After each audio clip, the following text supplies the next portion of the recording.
ಜೀನಾಗೆ ಸಂಪಾದಕತ್ವದಲ್ಲಿ GMS news ಸಾಗರ ಸುತ್ತದ ಆಚೆ ಈಚೆ ಶುಕ್ರವಾರದ ನ್ಯೂಸ್ ಅಪ್ಡೇಟ್ಗೆ ತಮಗೆ ಸ್ವಾಗತ. ಮುಖ್ಯಾಂಶಗಳು. ಪ್ರಾಥಮಿಕ ಶಾಲಾ ಮಕ್ಕಳ ಕ್ರೀಡಾಕೂಟಕ್ಕೆ ಚಾಲನೆ ನೀಡಿದ ಶಾಸಕರು. ಗಣತಿಗೆ ಬರುವ ಶಿಕ್ಷಕರನ್ನು ಅತಿಥಿಗಳಂತೆ ನೋಡಿ ಗೌರವ ನೀಡಿ ಎಂದ ಬೇಳೂರು. ಕ್ರೀಡಾಕೂಟದಲ್ಲಿ ಮೈತ್ರಿ ಪಾಟೀಲ್ ಮತ್ತು ಮಾಲ್ತೇಶ್ ಅವರಿಂದ ಮಕ್ಕಳ ಕ್ರೀಡಾಸಕ್ತಿ ಕುರಿತು ಮಾತು. ಸಾಗರ ಮಹಾಗಣಪತಿ ದೇವಸ್ಥಾನ ಅಭಿವೃದ್ಧಿ ಕುರಿತು ಸಾರ್ವಜನಿಕರ ಜೊತೆ ಸಮಾಲೋಚನಾ ಸಭೆ. ಮಾದರಿ ದೇವಸ್ಥಾನ ರೂಪಿಸಲು ಸರ್ಕಾರದ ಜೊತೆ ಸಾರ್ವಜನಿಕರ ಸಹಕಾರ ಅಗತ್ಯ ಎಂದ ಗೋಪಾಲಕೃಷ್ಣ ಬೇಳೂರು. ದೇವಸ್ಥಾನ ಅಭಿವೃದ್ಧಿ ಕುರಿತು ಅಶ್ವಿನಿ ಕುಮಾರ್, ಜಗದೀಶ್ ಭಟ್, ಐವಿ ಹೆಗಡೆ ಸಲಹೆ. ರಾಯಲ್ ಎನ್ಫೀಲ್ಡ್ ಶೋರೂಮ್ ಉದ್ಘಾಟನೆ. ನೂತನ ಉದ್ಯಮಕ್ಕೆ ಶುಭ ಕೋರಿದ Beluru master Anand. Sharavathi pump storage ವಿರೋಧಿ ಹೋರಾಟಕ್ಕೆ ಕೆವಿ ಅಕ್ಷರ್ ಬೆಂಬಲ. ಅವೈಜ್ಞಾನಿಕ ಯೋಜನೆ ಕೈಬಿಡಲು ಸರ್ಕಾರಕ್ಕೆ ಒತ್ತಾಯ. ಸಾಗರ ಆರ್ಟಿಒ ಕಚೇರಿಯಲ್ಲಿ ಜನರ ಕೆಲಸ ಆಗುತ್ತಿಲ್ಲ, ಬೀಗ ಜಡಿದು ಪ್ರತಿಭಟನೆ ಎಚ್ಚರಿಕೆ ನೀಡಿದ ತೀನಾ ಶ್ರೀನಿವಾಸ್. ಈಗ ಸುದ್ದಿಯ ವಿವರ. ಗಣತಿಗೆ ಬರುವ ಶಿಕ್ಷಕರನ್ನು ನಿಮ್ಮ ಮನೆ ಅತಿಥಿಗಳಂತೆ ನೋಡಿ. ಸರ್ಕಾರ ಗಣತಿಗೆ ನಿಯೋಜಿಸಿರುವ ಶಿಕ್ಷಕರನ್ನು ಬಯ್ಯಬೇಡಿ ಎಂದು ಶಾಸಕ ಹಾಗೂ ಅರಣ್ಯ ಕೈಗಾರಿಕಾ ಅಭಿವೃದ್ಧಿ ನಿಗಮದ ಅಧ್ಯಕ್ಷ ಗೋಪಾಲಕೃಷ್ಣ ಬೇಳೂರು ಮನವಿ ಮಾಡಿದ್ದಾರೆ. ಸಾಗರದ ನೆಹರು ಮೈದಾನದಲ್ಲಿ ಶುಕ್ರವಾರ ಸಾರ್ವಜನಿಕ ಶಿಕ್ಷಣ ಇಲಾಖೆ ಮತ್ತು ಪ್ರಾಥಮಿಕ ಶಾಲಾ ಶಿಕ್ಷಕರ ಸಂಘದ ವತಿಯಿಂದ ಹಮ್ಮಿಕೊಳ್ಳಲಾಗಿದ್ದ ಪ್ರಾಥಮಿಕ ಶಾಲಾ ವಿದ್ಯಾರ್ಥಿಗಳ ತಾಲೂಕು ಮಟ್ಟದ ಕ್ರೀಡಾಕೂಟವನ್ನು ಉದ್ಘಾಟಿಸಿ ಅವರು ಮಾತನಾಡುತ್ತಿದ್ದರು. ಪ್ರಾಥಮಿಕ ಶಾಲಾ ಶಿಕ್ಷಕರ ಸಂಘದ ಅಧ್ಯಕ್ಷ ಮಾಲ್ತೇಶ್ ಹಾಗೂ ನಗರಸಭಾ ಅಧ್ಯಕ್ಷೆ ಮೈತ್ರಿ ಪಾಟೀಲ್ ಮಾತನಾಡಿದರು. ವೇದಿಕೆಯಲ್ಲಿ ಗಣಪತಿ ಮಂಡಗಳಲ್ಲಿ Madhumalati, Syed Zakir, Parashuramappa E, Bhoomesh, Ramesh, Shivaprakash BL, Chandrappa, Parvathamma, Rajashekhar Shetty, doctor Annapurna, Murthy MY ಇನ್ನಿತರರು ಹಾಜರಿದ್ದರು. ದಿನೇಶ್ ಸ್ವಾಗತಿಸಿದರು. ಯಶೋಧರ ಕಾರ್ಯಕ್ರಮ ನಿರೂಪಿಸಿದರು. ಕ್ಷೇತ್ರದಲ್ಲಿ ಮಕ್ಕಳಿಗೆ ವಿದ್ಯಾಭ್ಯಾಸ ಕೊಡೋದ್ರಲ್ಲೂ ಫಸ್ಟ್ ಇದ್ದಾರೆ, ಆಮೇಲೆ ಜನಗಣತಿಯಲ್ಲೂ ಚೆನ್ನಾಗಿ ಮಾಡಿಕೊಡ್ತಾ ಇದ್ದಾರೆ ಅನ್ನೋದು ಭರವಸೆ ಇದೆ. ಇನ್ನು 18ನೇ ತಾರೀಕುವರೆಗಿದೆ. ನಿಧಾನವಾಗಿ ಆರಾಮಾಗಿ ಮಾಡಿ ಮುಗಿಸಿ ಆರಾಮಾಗಿ ನಿಮ್ಮ ರಿಪೋರ್ಟ್ ಅನ್ನ ಕೊಡಿ. ಯಾವುದೇ ಒತ್ತಡ ಮಾಡ್ಕೊಳಕ್ ಹೋಗ್ಬೇಡಿ. ಯಾಕಂದ್ರೆ ಇದ್ದೇ ಇರುತ್ತೆ, ಕೆಲವರಿಗೆ BP ಇರುತ್ತೆ, ಶುಗರ್ ಇರುತ್ತೆ, ಪಾಪ ಹೋಗ್ಬೇಕಾದ್ರೆ ಕಷ್ಟ ಆಗುತ್ತೆ. ಅದಕ್ಕೋಸ್ಕರ ಮಳೆರಾಯ ನಿಮಗೆ ಕರುಣೆ ತೋರಿಸಿದ್ದಾನೆ. ಇವತ್ತು ಮಳೆ ಇಲ್ಲ, ಮಳೆ ಬಂದಿದೆ, ತಣ್ಣಗಿದೆ, ಬಿಸಿಲಿಲ್ಲ, ಮನೆ ಹೋಗೋಕ್ಕೂ ಅವಕಾಶ ಇದೆ. ಹಾಗಾಗಿ ಇವತ್ತು ಶಿಕ್ಷಕರ ಕೊರತೆ ಇದೆ ಅಂತ ಹೇಳಿದ್ದು ಸತ್ಯ. ಹಾಗಾಗಿ 98% ಇನ್ನು 2% ಇವರೇ ನೀನು 2 ದಿವಸದಲ್ಲಿ ಮುಗ್ದೋಗ್ತದೆ. ಮತ್ತೆ 18ರವರೆಗೆ ಅಂತ ಕಮಾರ ಬೇಡ ಇತ್ತಲ್ಲ, ವಾಪಸ್ ತಗೊಳ್ಳೋದು ಒಳ್ಳೇದೇ ನಮ್ಮ ಸಜನ್. ಅದೆಲ್ಲ ಹೇಳಕ್ ಬರೋದಲ್ಲ, ಅಡ್ಜಸ್ಟ್ ಮಾಡ್ಕೊಳ್ರಿ. ಸುಮ್ಮನೆ ಇವ್ರು ಹೇಳಕ್ಕಾಗತ್ತೆ ಹಾಗೆಲ್ಲ ಪಬ್ಲಿಕ್ಗೆಲ್ಲ. ಅದೆಲ್ಲ ಅಡ್ಜಸ್ಟ್ ಮಾಡ್ಕೋಬೇಕು ನೀವು. ಅದೆಲ್ಲ ನಾವು ಹೇಳಕ್ ಇವೆಲ್ಲ ಭಾಗವಹಿಸಿ ಯಶಸ್ವಿಯಾಗಿ ಪಠ್ಯ ಮತ್ತು ಪಠ್ಯೇತರ ಚಟುವಟಿಕೆಗಳಲ್ಲಿ ಪಠ್ಯ ಎಷ್ಟು ಪ್ರಾಮುಖ್ಯತೆಯನ್ನ ಬೀರ್ತದೋ ಪಠ್ಯ ಚಟುವಟಿಕೆಯೂ ಸಹ ಅಷ್ಟೇ ಪ್ರಾಮುಖ್ಯತೆಯನ್ನ ಬೀರ್ತದೆ.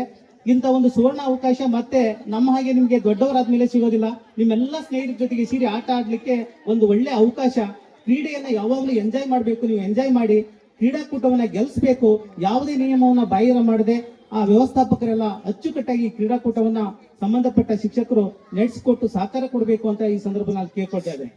ಹಾಗೆಯೇ ಒಂದು ಕ್ರೀಡಾಕೂಟವನ್ನ ತಾಲೂಕು ಮಟ್ಟದ ಒಂದು ಕ್ರೀಡಾಕೂಟವನ್ನ ನಡೆಸಬೇಕು ಅಂದ್ರೆ ಅದಕ್ಕೆ ಆರ್ಗನೈಸ್ ತುಂಬಾ ಇಂಪಾರ್ಟೆಂಟ್ ಆಗ್ತದೆ.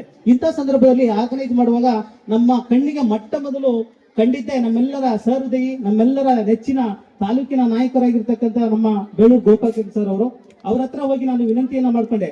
ಸರ್, ಹೀಗೆ ತಾಲೂಕು ಮಟ್ಟದ ಕ್ರೀಡಾಕೂಟವನ್ನ ನಡೆಸ್ತಾ ಇದ್ದೇವೆ ಅಂತ ಹೇಳಿ ಆಹ್ವಾನ ಪತ್ರಿಕೆಯನ್ನು ಕೊಡುವಾಗ ವಿನಂತಿ ಮಾಡ್ಕೊಂಡಾಗ ಏನಾಗ್ಬೇಕಾ ಹೇಳಿಗ ಊಟದ ವ್ಯವಸ್ಥೆ ತಾನೆ ನಾನು ಮಾಡ್ತೀನಿ ಅಂತ ಹೇಳಿ ತಕ್ಷಣನೇ ಮಾರುಗುಡಿ ನಾಗೇಂದ್ರ ಅಧ್ಯಕ್ಷರಿಗೆ ಫೋನ್ ಮಾಡಿ ಎಲ್ಲಾ ಮಕ್ಕಳಿಗೆ 1,000 ಮಕ್ಕಳಿಗೆ ಇಲ್ಲಿ ಬಂದಿರತಕ್ಕಂಥ ಎಲ್ಲರಿಗೂ ಸಹ ಊಟದ ವ್ಯವಸ್ಥೆಯನ್ನು ಮಾಡಿಕೊಟ್ಟಿದ್ದಾರೆ.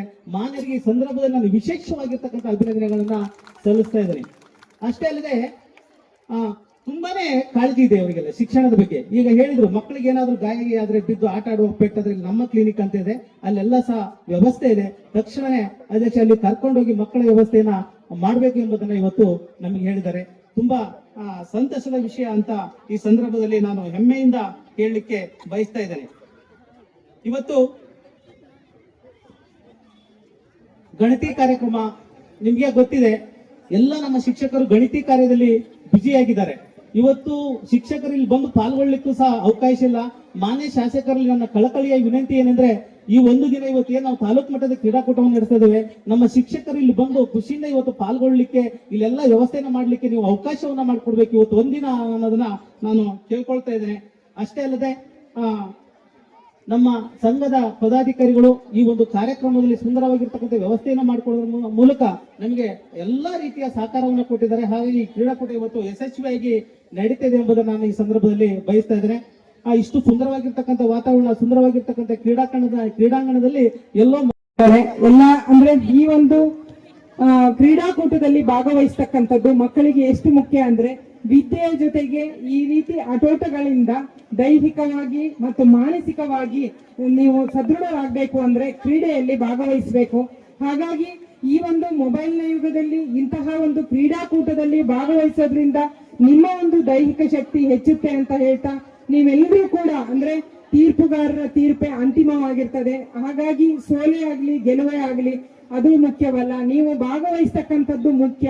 ಹಾಗಾಗಿ ಈ ಒಂದು ಕ್ರೀಡಾಕೂಟದಲ್ಲಿ ಭಾಗವಹಿಸಿರ್ತಕ್ಕಂಥ ನಿಮಗೆಲ್ಲರಿಗೂ ಕೂಡ ನಾನು ಅಭಿನಂದನೆಗಳನ್ನು ಸಲ್ಲಿಸ್ತಾ, ನೀವು ಸಾಗರದ ಕೀರ್ತಿಯನ್ನು ರಾಜ್ಯ ಹಾಗೂ ರಾಷ್ಟ್ರ ಮಟ್ಟದಲ್ಲಿ ನೀವು ಗುರುತಿಸುವಂತವರಾಗ್ಲಿ ಅಂತ ಹೇಳ್ತಾ, ಈ ಒಂದು ಕಾರ್ಯಕ್ರಮವನ್ನ ಅಚ್ಚುಕಟ್ಟಾಗಿ ನಿರ್ವಹಣೆ ಮಾಡಿರ್ತಕ್ಕಂತಹ ಮಾಲ್ತೇಶ್ ಸರ್ ಅವರ ತಂಡಕ್ಕೆ ನಾನು ಯಾವುದೇ ತಂಡಕ್ಕೆ ಅಭಿನಂದನೆಯನ್ನ ಸಲ್ಲಿಸ್ತೇನೆ. ಯಾವುದೇ ಒಂದು ಕಾರ್ಯಕ್ರಮವನ್ನ ಮಾಡಬೇಕು ಅಂದ್ರೆ ಅದರಲ್ಲಿ ತುಂಬಾ ಕೆಲಸಗಳಿರ್ತದೆ. ಆ ರೀತಿಯ ಕಾರ್ಯಗಳನ್ನ ಈ ಮಳೆ ಬಂದ್ರೂ ಕೂಡ ತುಂಬಾ ಅಚ್ಚುಕಟ್ಟಾಗಿ ಮಾಡಿದ್ದಾರೆ. ಈ ಒಂದು ಕಾರ್ಯಕ್ರಮವನ್ನ ಮಾಡಿರ್ತಕ್ಕಂಥ ಎಲ್ಲ ಸಂಘಟಕರಿಗೆ ನಾನು ಅಭಿನಂದನೆಗಳನ್ನ ತಿಳಿಸ್ತಾ, ಈ ಒಂದು ಕ್ರೀಡಾಕೂಟ ಯಶಸ್ವಿ ಆಗ್ಲಿ ಅಂತ ಹೇಳಿ ಶುಭವನ್ನ ಹಾರೈಸ್ತಾ, ನಿಮಗೆಲ್ಲರಿಗೂ ಕೂಡ ಗಣಪತಿ ದೇವಸ್ಥಾನವನ್ನು ಸರ್ಕಾರ ಮತ್ತು ಸಾರ್ವಜನಿಕರ ಸಹಾಯಧನದೊಂದಿಗೆ ಮಾದರಿಯಾಗಿ ನಿರ್ಮಿಸಲಾಗುತ್ತದೆ. ಗಣಪತಿ ದೇವಸ್ಥಾನಕ್ಕೆ ಬೇಕಾದ ಅನುದಾನವನ್ನು ಸರ್ಕಾರದಿಂದ ತರಲಾಗುತ್ತದೆ ಎಂದು ಶಾಸಕ ಹಾಗೂ ಅರಣ್ಯ ಕೈಗಾರಿಕಾಭಿವೃದ್ಧಿ ನಿಗಮದ ಅಧ್ಯಕ್ಷ ಗೋಪಾಲಕೃಷ್ಣ ಬೇಳೂರು ತಿಳಿಸಿದರು. ಸಾಗರದ ಗಣಪತಿ ದೇವಸ್ಥಾನ ಆವರಣದಲ್ಲಿ ಗುರುವಾರ ಮುಜರಾಯಿ ಇಲಾಖೆ ವತಿಯಿಂದ ಗಣಪತಿ ದೇವಸ್ಥಾನ ಅಭಿವೃದ್ಧಿಗೆ ಸಂಬಂಧಪಟ್ಟಂತೆ ಕರೆಯಲಾಗಿದ್ದ ಸಮಾಲೋಚನಾ ಸಭೆಯ ಅಧ್ಯಕ್ಷತೆ ವಹಿಸಿ ಅವರು ಮಾತನಾಡುತ್ತಿದ್ದರು. ಸಭೆಯಲ್ಲಿ ಅಶ್ವಿನಿ ಕುಮಾರ್, ಜಗದೀಶ್ ಶರ್ಮಾ, ಐವಿ ಹೆಗಡೆ ಇನ್ನಿತರರು ಸಲಹೆ ನೀಡಿದರು. ಉಪವಿಭಾಗಾಧಿಕಾರಿ ವೀರೇಶ್ ಕುಮಾರ್, ತಹಶೀಲ್ದಾರ್ ರಶ್ಮಿ, ಪ್ರಮೀಳಾ ಕುಮಾರಿ, ದೇವಸ್ಥಾನ ವ್ಯವಸ್ಥಾಪನಾ ಸಮಿತಿಯ ಟಿವಿ ಪಾಂಡುರಂಗ, ಪ್ರಮುಖರಾದ ನಿರಂಜನ್ ಗೋರಿ, ನಾಗೇಂದ್ರ ಕೆಎನ್, ಮೋಹನ್ ಶೇಟ್, ಕೆವಿ ಜಯರಾಮ್ ಇನ್ನಿತರರು ಹಾಜರಿದ್ದರು. ದಿನೇಶ್ ಡಿ ಕಾರ್ಯಕ್ರಮ ನಿರ್ವಹಿಸಿದರು. ಎರಡು ಈಗ ನಮಗೆ ಒಂದು ಮಹಾಗಣಪತಿ ಮತ್ತು ಮಾರಿಕಂಬ ದೇವಸ್ಥಾನ ಇಡೀ ಸಾಗರದ ಒಂದು ವ್ಯವಸ್ಥೆಯಲ್ಲಿ ಬಹಳ ಮುಖ್ಯ ಪ್ರಮುಖವಾದಂಥ ಘಟ್ಟದಲ್ಲಿರುವಂಥ ಈ ದೇವಸ್ಥಾನಗಳ ಅಭಿವೃದ್ಧಿ ಮಾಡುವಂಥ ಕೆಲಸದಲ್ಲಿ ನಾವು ಪ್ರಮುಖ ಪಾತ್ರ ವಹಿಸಬೇಕು. ನನಗೆ ಅನಿಸಿದ್ದು, ಯಾವಾಗ ನೋಡಿದ್ರು ಗೋಪುರ ಬಿದ್ದೋಗೋದು ಅಥವಾ ಇನ್ನೇನಾದ್ರು ಆಗೋದು, ಅಪಶಕನಗಳು ಬರ್ತಾ ಇರೋದು ಬಹಳ ಬೇಸರ ಆಗುತ್ತೆ. ಆದ್ರಿಂದ ನಾನು ಬಂದ ಮೇಲೆ ಒಂದು ಚಿಂತನೆ ಮಾಡಿದ್ವಿ. ನಾನು ಹಿಂದೆ ಅಶ್ವಿನಿ ಅವ್ರು ಹೇಳಿದಂಗೆ ಕರೆಕ್ಟು, ನಾವೆಲ್ಲ ಒಂದ್ಸರಿ ಮಾತಾಡಿದ್ವಿ ಇಲ್ಲಿ ನಿಮ್ಮ ಎದುರುಗಡೆ ಇದರಲ್ಲೇ ನನಗೊಂದು ಕರೆದಾಗ.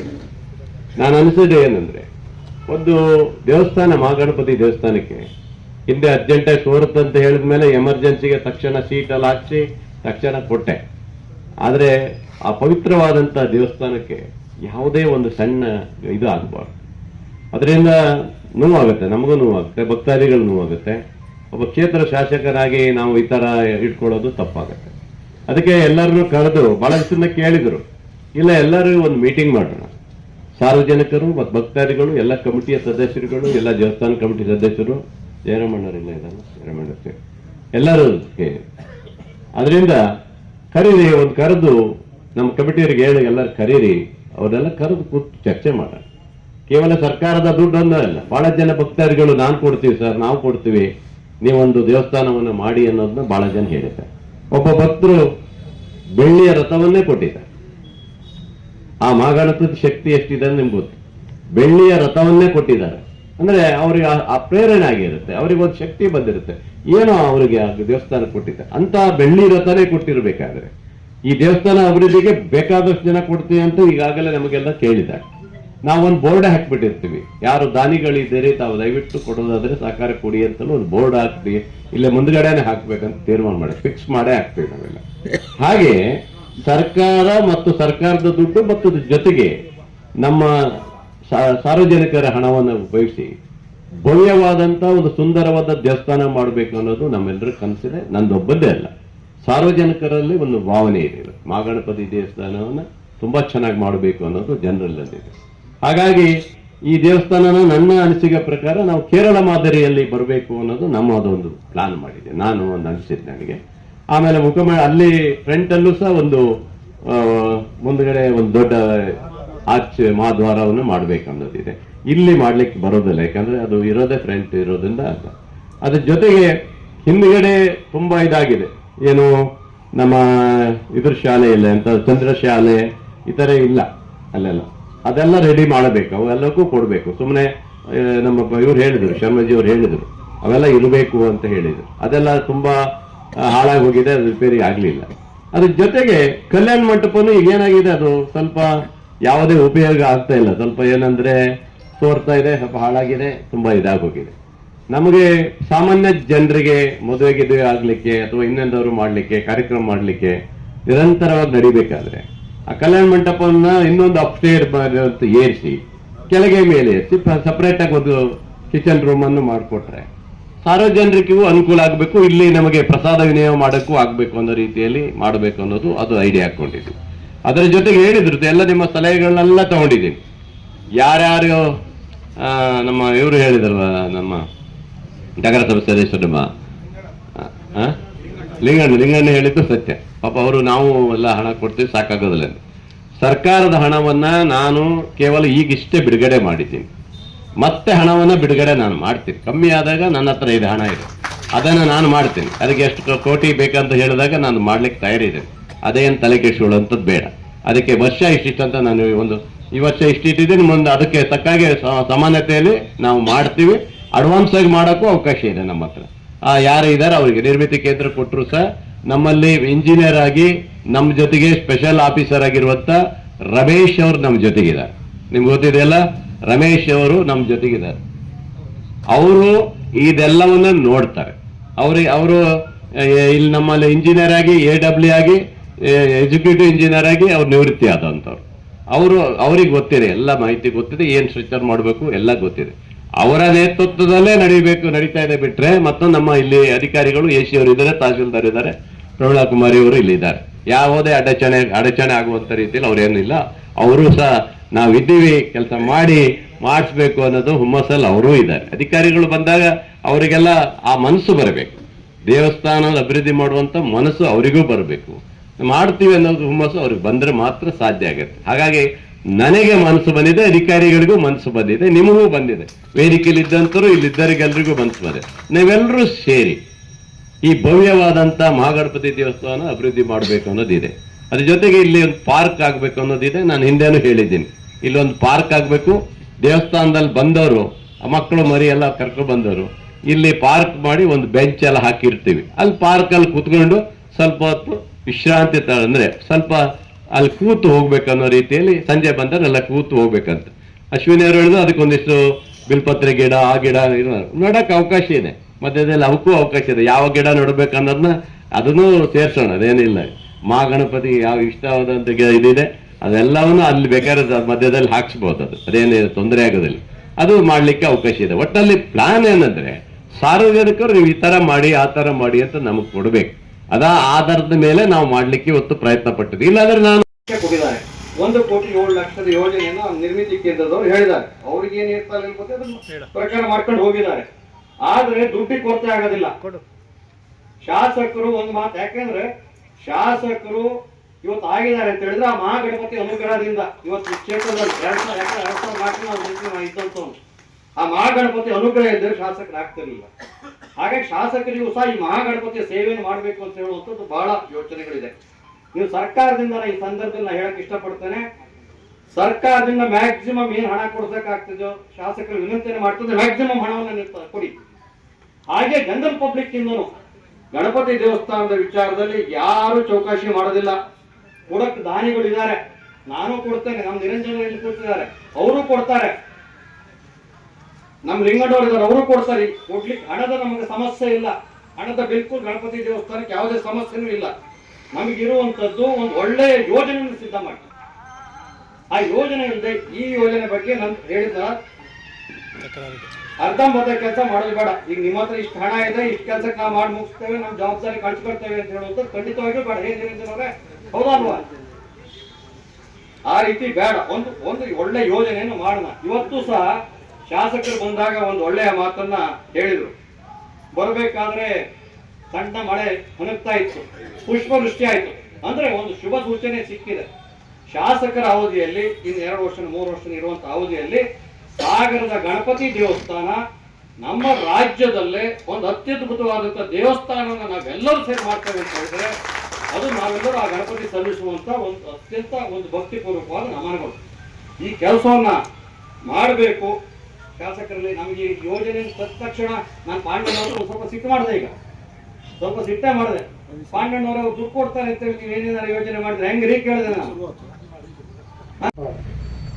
ಒಂದು ಅಭಿಪ್ರಾಯ ನಮ್ದೇನು ಅಂತಂದ್ರೆ, ಈ ದೇವಸ್ಥಾನ 1623ರಲ್ಲಿ ಹಿರಿಯ ವೆಂಕಟಪ್ಪ ನಾಯಕನಿಂದ ಸ್ಥಾಪಿಸಲ್ಪಟ್ಟು, ಹಾಗೆ 1637ರಲ್ಲಿ ದಾಳಿಗೊಳಗಾಗಿ ಇದರ ದಿಕ್ಕೆ ಚೇಂಜ್ ಆಯ್ತು, ಅಂದ್ರೆ ಉತ್ತರ ದಿಕ್ಕಿಗೆ ಮುಖ ಆಯ್ತು.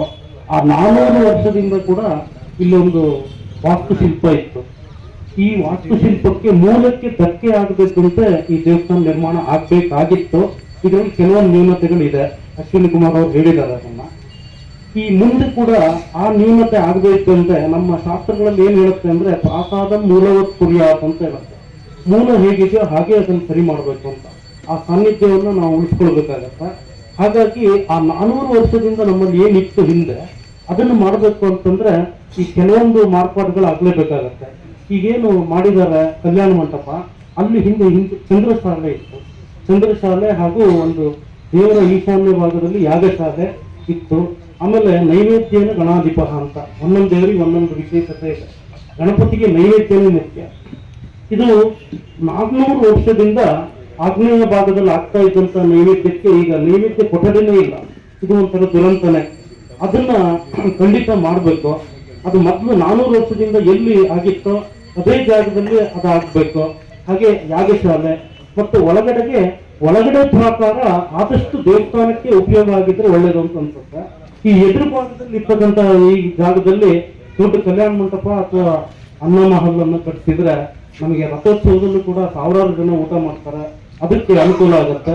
ಈ ಭಾಗದಲ್ಲಿ ನಾವು ಸಾಂಪ್ರದಾಯಿಕವಾದ ಪಾರ್ಕ್ ಅನ್ನು ಮಾಡಿದ್ರೆ, ಅಂದ್ರೆ ಶಮೀಪುತ್ರ ನಾಗಸಂಪಿಗೆ ಈ ತರದ್ದನ್ನೆಲ್ಲ ಮಾಡಿದ್ರೆ ಅಲ್ಲಿ ಒಂದು ಭಕ್ತಿ ಭಾವ ಇರುತ್ತೆ. ಅಲ್ಲಿ ಬೇರೆ ಚಟುವಟಿಕೆಗಳಿಗೆ ನಮಗೆ ಅವಕಾಶ ಸಿಗಲ್ಲ ಅಂತ. ಗಣಪತಿ ದೇವಸ್ಥಾನದ ಅಭಿವೃದ್ಧಿಗಾಗಿ ಹೆಜ್ಜೆ ಇಡ್ತಾ ಇರೋದು ಅತ್ಯಂತ ಸಮಾಧಾನದ ವಿಚಾರ. ಹಲವಾರು ನ್ಯೂನತೆಗಳನ್ನ ಹೇಳ್ಕೊಳ್ತಾ ಹೋದ್ರೆ, ಪಟ್ಟಿ ಮಾಡ್ತಾ ಹೋದ್ರೆ ಸಂದರ್ಭ ಇದಲ್ಲ. ನಮ್ಮ ಜೊತೆಗೆ ಭಕ್ತರ ಜೊತೆಗೆ ಅಧಿಕಾರಿ ವರ್ಗ ಸಹಕಾರ ಕೊಡಬೇಕು. ಆವಾಗ ಈ ಅಭಿವೃದ್ಧಿ ಕಾರ್ಯ ಸುಸೂತ್ರವಾಗಿ ನಡೀತದೆ. ಒಂದು ಉದಾಹರಣೆ ಹೇಳ್ತೇನೆ ನಿಮ್ಗೆ. ರಥದ ಗಾಳಿಗಳು ಜೀರ್ಣ ಆಗಿತ್ತು, ಅದಕ್ಕೆ PWD ಅವರಿಂದ ಪರ್ಮಿಷನ್ ಸಿಕ್ಕಿರಲಿಲ್ಲ. 2 ವರ್ಷದಿಂದ ಅದಕ್ಕೆ ಪ್ರಯತ್ನ ಪಟ್ಟು ಯಾವುದೇ ಹಣಕಾಸಿನ ಸಹಾಯ ಬೇಡ ಅಂತ ಬರಕೊಟ್ಟು ಸೊರಬ ರೇಂಜರಿಂದ, ಉಳುವಿಯ ಕಾನಹಳ್ಳಿಯಿಂದ, ಫಾರೆಸ್ಟ್ ಇಲಾಖೆಯ ಸಹಕಾರದೊಂದಿಗೆ ಸುಖಸಾಗರ ಸಾಮಿಲಲ್ಲಿ ಅದನ್ನು ಕೊಯಿಸಿ ತಂದಿಟ್ರು 2 ವರ್ಷ ನಮ್ಗೆ ರಥದ ಗಾಲಿ ಮಾಡೋಕ್ಕಾಗಿಲ್ಲ. ಈ ಸಲ ನಮ್ಗೆ AC ಸಾಹೇಬರು, ನಾನಿದ್ದೇನೆ, ನೀವು ಮುಂದುವರಿರಿ, ಇಲಾಖೆಯ ಕಾರ್ಯ ಅವರು ಮಾಡ್ಕೊಳ್ಳಿ, ನೀವು ಹಣಕಾಸು ಕೇಳ್ತಾ ಇಲ್ಲ, ನಿಮ್ಮ ದುಡ್ಡಲ್ಲಿ ನೀವು ಮಾಡಿಸ್ತಾ ಇದ್ದೀರಿ, ಭಕ್ತರ ದುಡ್ಡಲ್ಲಿ, ನಾನಿದ್ದೇನೆ, ನೀವು ಮುಂದುವರಿರಿ. ಇವತ್ತರೆಗೂ ಪರ್ಮಿಷನ್ ಇಲ್ಲ. ಈ ತರ ಆದ್ರೆ ದೇವಸ್ಥಾನದ ಅಭಿವೃದ್ಧಿಗೆ ಹೆಂಗೆ ಮುಂದುವರಕ್ಕೆ ಯಾರಾಗ್ತಾರೆ? ಇದೇ ಮಂಟಪಕ್ಕೆ ಅಕ್ಕಿ ಮೋಹನ್ ಅವರು ಅಲ್ಲೇ ಕೆಳಗೆ ನಿಂತ್ಕೊಂಡು ನಾನು 5 ಲಕ್ಷ ಕೊಡ್ತೇನೆ, ಯಾರು ಮುಂದೆ ಬನ್ನಿ ಅಂತ ನನ್ನ ಹತ್ರನೇ ಹೇಳಿದ್ರು. ಆ ಸಂದರ್ಭದಲ್ಲಿ ಇಲ್ಲ, ಕಾರಣ ಅಂತ ಇದಾಯ್ತು ಹೇಳಿ 1 ತಿಂಗಳ ಒಳಗಡೆ ಅವರ ದೇಹಾಂತನೂ ಆಯ್ತು. ಅದನ್ನ ಸಂಗ್ರಹಣೂ ಮಾಡ್ಬೋದಿತ್ತು, ಯಾರು ನಿಂತು ಮಾಡಬೇಕು? ಅಧಿಕಾರಿಗಳಿಂದ ಯಾವುದೇ ಸಹಕಾರ ಸಿಕ್ತಿಲ್ಲ ಇಷ್ಟು ವರ್ಷನೂ.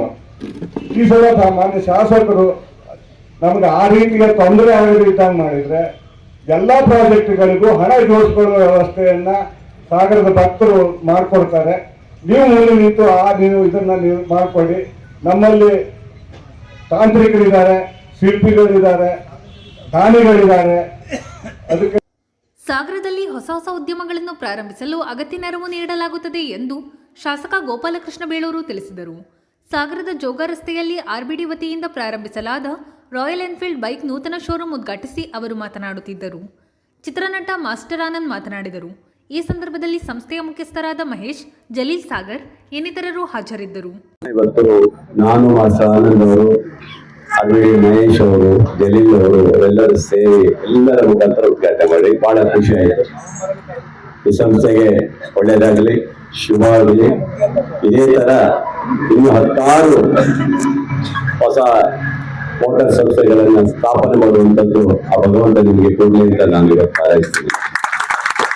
ಆಮೇಲೆ ಮಹೇಶ್ ಮತ್ತು ಜಲೀಲ್ ಅವರು, ಮಹೇಶ್ ನನಗೆ ಹತ್ತಿರ ಅಷ್ಟು ಆವಾಗ ಇರಲಿಲ್ಲ, ಈಗ ನನ್ನ ಸ್ನೇಹಿತ.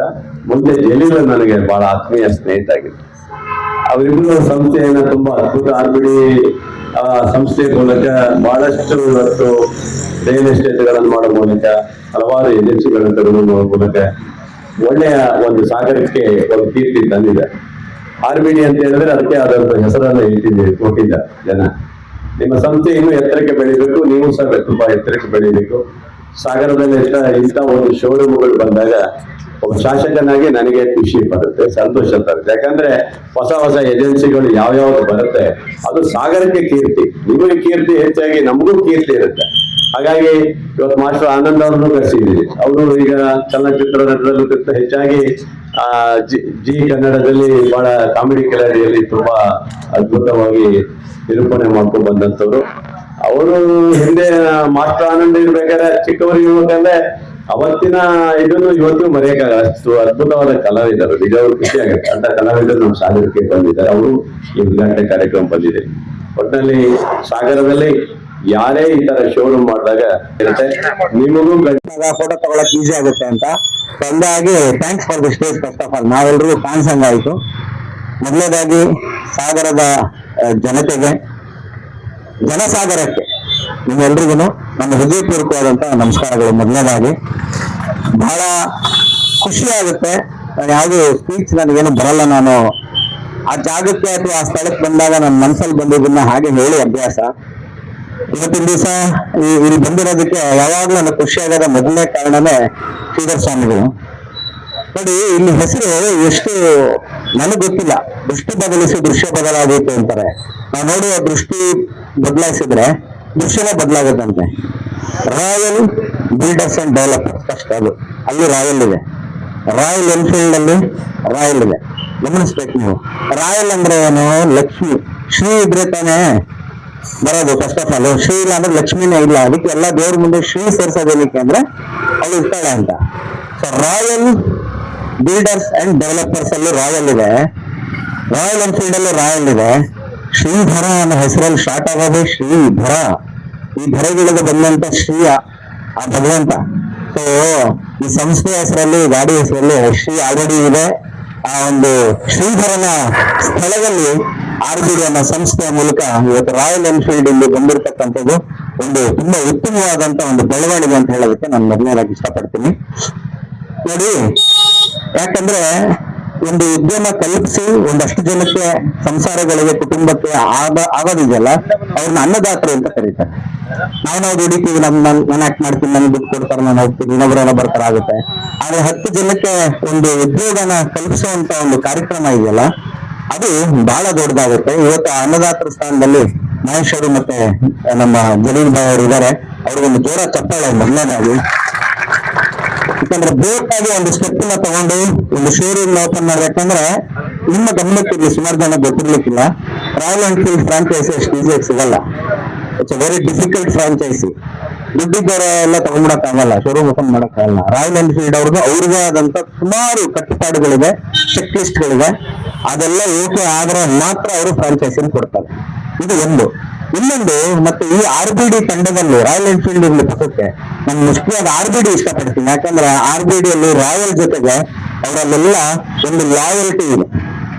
ರಾಯಲ್ ಇರುತ್ತೆ ರೀ, ಎಲ್ಲರ ಹತ್ರ ದುಡ್ಡಿರೋ ಪ್ರಶ್ನೆ ಅದಲ್ಲ. ಲಾಯಲ್ಟಿ ಎಷ್ಟು ಜನರ ಹತ್ರ ಇರುತ್ತೆ.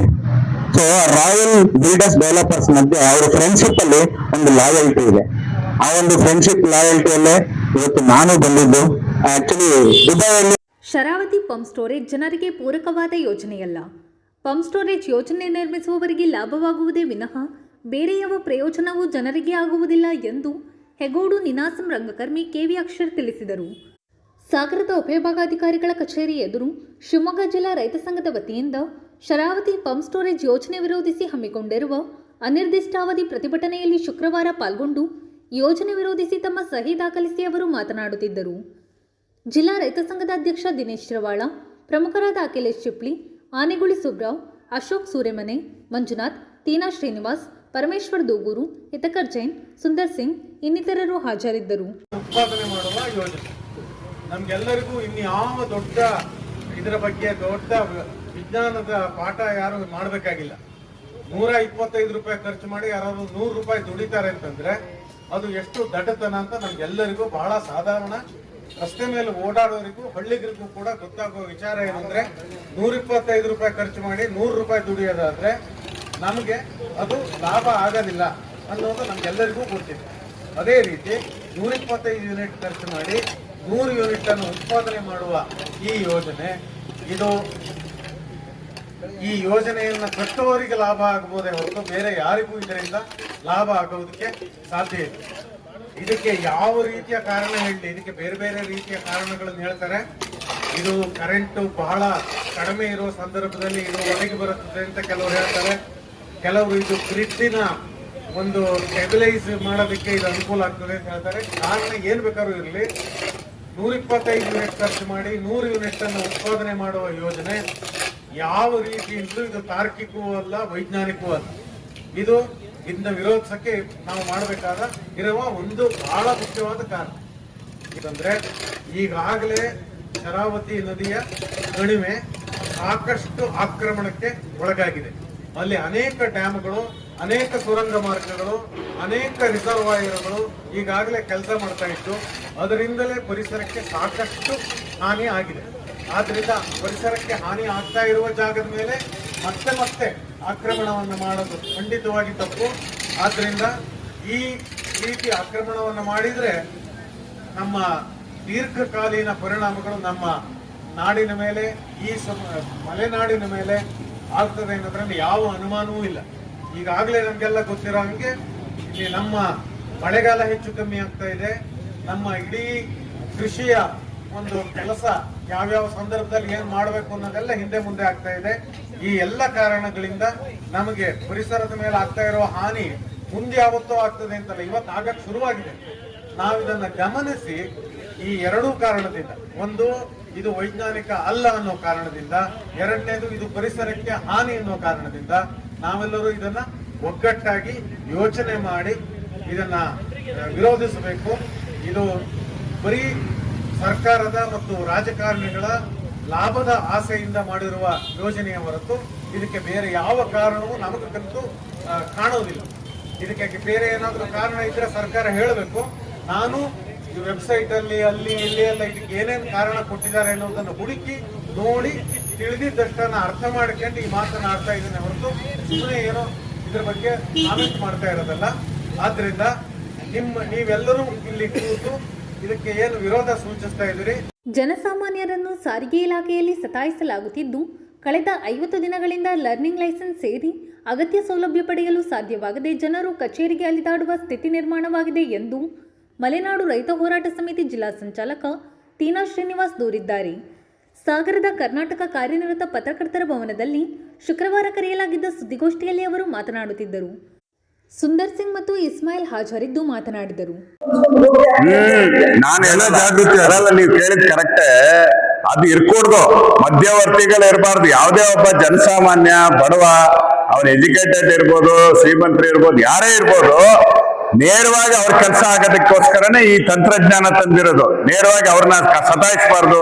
ಈಗ ನಿಮ್ದು ಅಲಿನೇಷನ್ ಭೂ ಪರಿವರ್ತನೆ ಅದಕ್ಕೆ 30 ದಿನದೊಳಗೆ ಮಾಡ್ಬೇಕು ಅಂತ ಸರ್ಕಾರದ ಆದೇಶ ಇದೆ. ನಮ್ಮ ಸಕಾಲದಲ್ಲಿ ಖಾತೆ ಬದಲಾವಣೆ, ಈ ಸ್ವತ್ತು ಎಲ್ಲ 15 ದಿನ 20 ದಿನದಲ್ಲಿ ಆಗ್ಬೇಕು ಅಂತ ರೂಲ್ಸ್ ಇದೆ. ನೀವು 3 ತಿಂಗಳಾದ್ರೂ ಮಾಡೋದಿಲ್ಲ, ಅವರು 3 ತಿಂಗಳಾದ್ರೂ ಮಾಡಲ್ಲ. ಜನ ಜಾಗೃತರಾಗಬೇಕು. ಬ್ರೋಕರ್ ಇಲ್ಲದೆ ನೇರವಾಗಿ ಕೆಲಸ ಮಾಡ್ಕೊಳಕ್ಕೆ ಆಗಂಗ ಒಬ್ಬ ಸಾಮಾನ್ಯ ಬಡವನಿಗೆ ಅನಕ್ಷರಸ್ಥಿಗೂ ಕೆಲಸ ಆಗಂತ ವಾತಾವರಣ ಸರ್ಕಾರ ಸೃಷ್ಟಿ ಮಾಡಬೇಕು, ಜನಪ್ರತಿನಿಧಿಗಳು ಮಾಡಬೇಕು, ಕಮಿಷನರ್ ಮಾಡಬೇಕು ಅಂತ RTO ಕಚೇರಿಲಿ ಹೇಳ್ತಾರೆ. ಇದು ಒಂದೇ ಕಚೇರಿಗೆ ಈ ತರದ ಸಮಸ್ಯೆ ಈಗ 50 ದಿನದಿಂದ ಈಗ ಸದ್ಯ ಇದೆ. ಆಮೇಲೆ ನೀವು ಯಾವುದೇ ಕಚೇರಿಗಳಿಗೆ ಹೋದ್ರು, ತಾಲೂಕ್ ಕಚೇರಿಗೆ ಹೋದ್ರೆ PPL ಕಾರ್ಡಿಗೆ ಅರ್ಜಿ ಹಾಕಕ್ ಹೋದ್ರೆ ಸರ್ವರ್ ಸರಿ ಇಲ್ಲ, ನಗರಸಭೆಗೆ ಬಂದ್ರೆ ಈ ಸ್ವತ್ತು ಸರಿ ಇಲ್ಲ. ಇವತ್ತು ತಂತ್ರಜ್ಞಾನ ಬಹಳ ಉತ್ತಮವಾಗಿ ಇವತ್ತಿದೆ. ಫೋನ್ ಪೇ ಅಲ್ಲಿ ಒಂದಿನೇನೋ ಯಾರಿಗೂ ತೊಂದರೆ ಆಗಲ್ಲ. ಫೋನ್ ಪೇ ತೊಂದರೆ ಆಗತ್ತಾ? ಫೋನ್ ಪೇ ಅಲ್ಲಿ ಹಣ ಬ್ಯಾಂಕಿಂದ ಪಡೆಯಕ್ಕೆ ಬ್ಯಾಂಕ್ನವ್ರಿಗೆ ಕಮಿಷನ್ ಕೊಡೋದಕ್ಕೆ ಬಹಳ ಅತ್ಯುತ್ತಮವಾಗಿ ವ್ಯವಸ್ಥೆ ಇರುತ್ತೆ.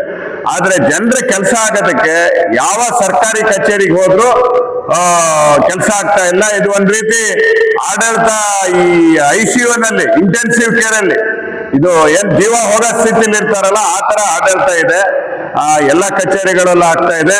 ತಕ್ಷಣನೇ ಸಾರಿಗೆ ಇಲಾಖೆಯ ಮಂತ್ರಿ ಮತ್ತೆ ಕಮಿಷನರ್ ರಾಜ್ಯಾದ್ಯಂತ ಈಗ ಲಕ್ಷಾಂತರ ಜನರಿಗೆ ಈ ತರ ತೊಂದರೆ ಆಗ್ತಿರೋದ್ರ ಬಗ್ಗೆ ಅವ್ರು ಕ್ರಮ ಕೈಗೊಳ್ಬೇಕು. ಇಲ್ಲ ಅಂದ್ರೆ RTO ಕಚೇರಿಗೆ ಬೀಗ ಹಾಕ್ಬೇಕಾಗತ್ತೆ. ನಾವು ಬೀಗ ಹಾಕಿ ಅಲ್ಲಿ ನಾವು ಮುಂದಿನ ಕ್ರಮ ತಗೋಬೇಕಾಗತ್ತೆ. ಆಫೀಸಲ್ಲಿ ಇದ್ದವ್ರನ್ನೆಲ್ಲ ಹೊರಗೆ ಕಳಿಸ್ಬೇಕಾಗತ್ತೆ. ಮತ್ತೆ ನಮ್ಮ ಶಾಸಕರು. ಇದು ಶುಕ್ರವಾರದ ಸಮಗ್ರ ಸುದ್ದಿ. ನಿರಂತರ ಸುದ್ದಿಗಾಗಿ ನೋಡ್ತಾ ಇರಿ GNS ನ್ಯೂಸ್. ನಮಸ್ಕಾರ.